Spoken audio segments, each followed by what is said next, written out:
We are living through an incredibly tough time economically, and that time is especially tough on young people. You know, you look at a place like New Bedford, a working class town essentially, that's where it's hardest.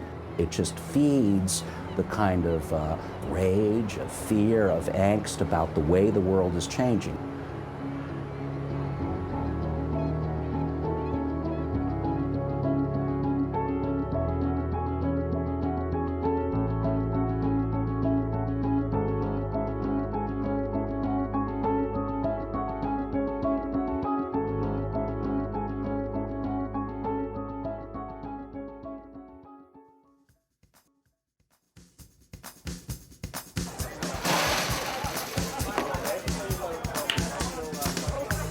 At this time, I'd like to bring to the stage the Grand Duchess for Life of Puzzles and a very dear friend of mine, well, my better half, Miss Mahogany Light.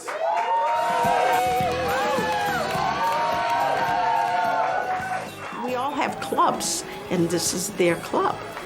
Puzzles is my place where I can come and be myself unconditionally. There are straight people who go there also, and I've been there many times because they had the best Eggs Benedict you ever want to taste.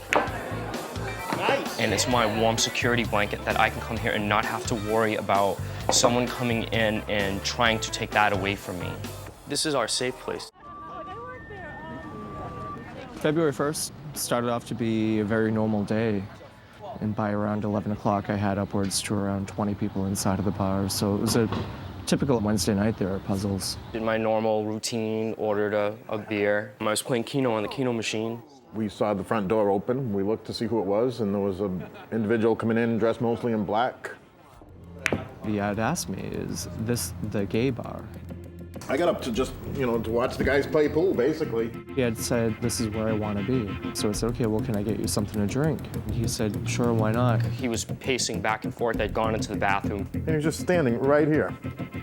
So I said, if somebody's that close to me, they must want to talk to me. I stopped, I looked, and I turned to see what was going on. his eyes were really large, frantic and excited and terrorized. Right here is this hatchet coming into me. Tremendous pain. He had hit him over the head with a hatchet. This is bullshit. 911 response recorded. What's the emergency? And I thought at first it might have been like a paintball gun. I hear a gunshot. I smell gunpowder. I feel a sensation through my back. I just got shot. Who shot him? Somebody hit him with a pool stick. He shot again. Chaos. Just the squint of his eyes was the only expression or emotions the whole time he did it. He didn't say anything. He came out. He looked to his left, and he ran. Now I'm lying in a pool of blood, and I think I'm gonna die. And it was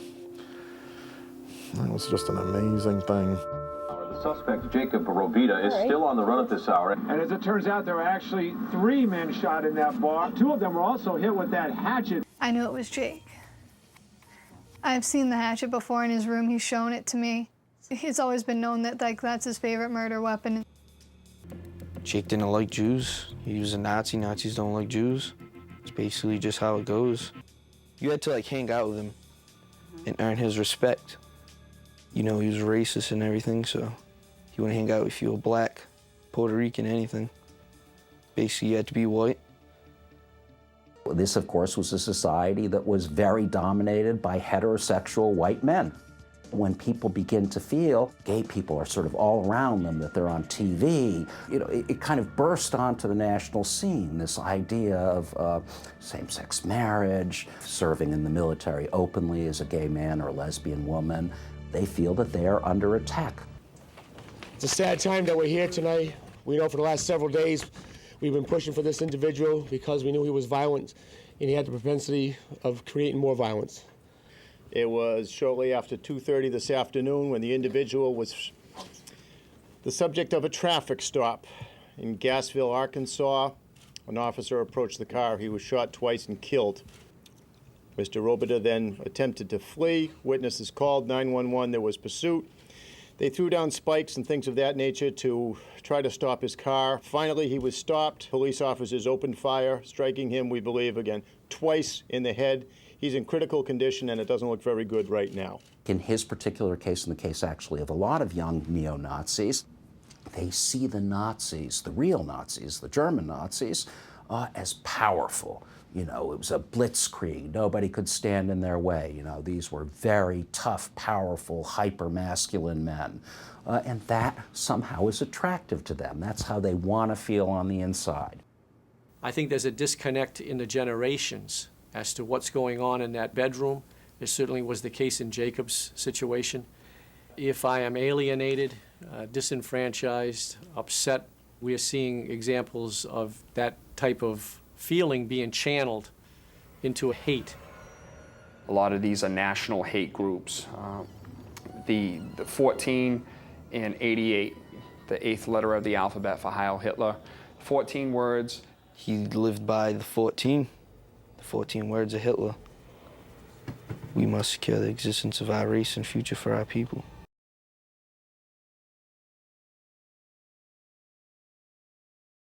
I was thinking about what would happen if he ever showed up at my house. I would probably like run up to him and hug him like so hard because I knew I probably would never see him again. And then I'd probably like just tell him how stupid it was what he did. And like I'd tell him how much I want to hate him for it, but how much I can't because he's still my friend.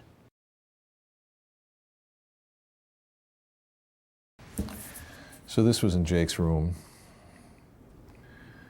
and you can see he has nigger lovers, and then on the O of lovers, that's supposed to be a depiction of a scope on a rifle. We also seized 85 rounds, 85 bullets would go into an AK-47. Jake not only evolved into not just a homophobe, but clearly anti-gay based on the comments that he made. He pretty much turned into an anti-everybody. The only thing that we found was a good old-fashioned handwritten note to his mother, left that night. Words to the effect that I love you, sorry about problems that might have caused, things of that nature. And then the thing that struck me, he said, if I had to go out, if I have to go out, I had to go out by my own means. He's talking about himself in the past tense. Most hate crimes are perpetrated by youngsters who operate alone, who want desperately to be thought of as an important, special person.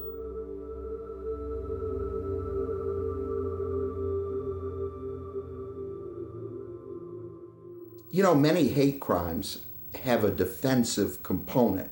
He's defending his community, his turf, his territory from these evil beings, like gays or blacks or Jews.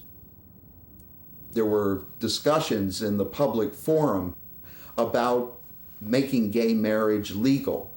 They may have partially precipitated this particular attack. Defensive hate crimes often happen that way. No one will ever really know why a young man, born and raised just a few blocks from where we are right now, chose to vent his hatred and rage inside of a gay bar. Perhaps he thought that gay men wouldn't fight back. Well, they did fight back.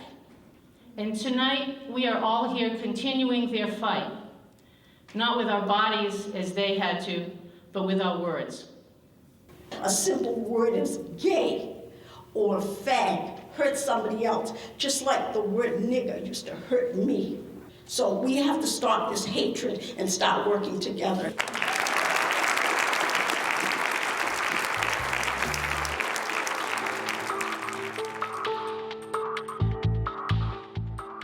In the perfect world, I wanted to meet Jake someday. If I'd shake his hand, I'd say, Jacob, what were you thinking? Maybe I'm naive, but I try to see the goodness in everybody. That's just the way I am. And I wish I could have talked to Jacob and understood what his reasons were.